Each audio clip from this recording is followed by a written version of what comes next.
Hello and welcome to Beehave. The government line this week is that relations over national standards are improving. But is that true? We'll find out later. And with Parliament rushing towards urgency, Anne Tolley admits that new legislation on private schools is flawed. And how many complaints about private schools did the Ministry receive in the end when you had a look? Hold on, let me just check. Yes, now that you mention it, when we did ask the Ministry, we did come up with, I think it was 3, or maybe 4, 5, in private schools over the last 2 years. Yes. Yet you're still quite happy to say that there's no evidence of any problems. Yes. So, Minister, is the welfare of children at private schools covered in any way under the Education Act? No. Because it's about choice, you see.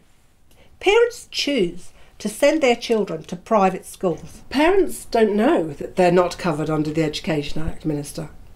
I think there was a survey done. I was sent the results of that survey, which does seem to show that I think it was 80% or higher of parents currently think that their children enjoy protection under the Education Act. They're quite wrong, and we're not going to make them like that, because otherwise there wouldn't be any difference between the two systems. Shouldn't children enjoy those protections no matter what kind of school they go to? No. Why should they have that?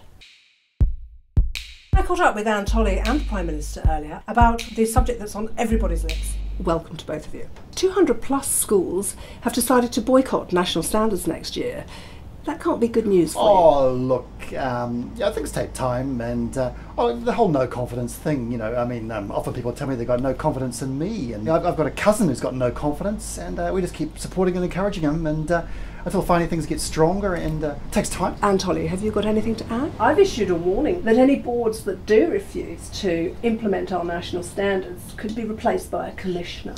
When an eighth of all schools in New Zealand say that it's time to take action against standards which they're calling flawed, confusing and unworkable, can you answer that challenge? Oh, look, I would say, quite frankly, Phil Goff is flawed, amusing and unworkable. How about you, Anne? Have you been flawed lately? Anne Tolley, have you got anything to add to that? We have got a range of statutory interventions, but they are really there as a last resort. We prefer people just to do what they're told, wouldn't we, John? Absolutely, yeah. Next time on Behave. What does Hillary Clinton really think of us down under? How did John Key get on with Barack Obama? That's all coming up. Behave.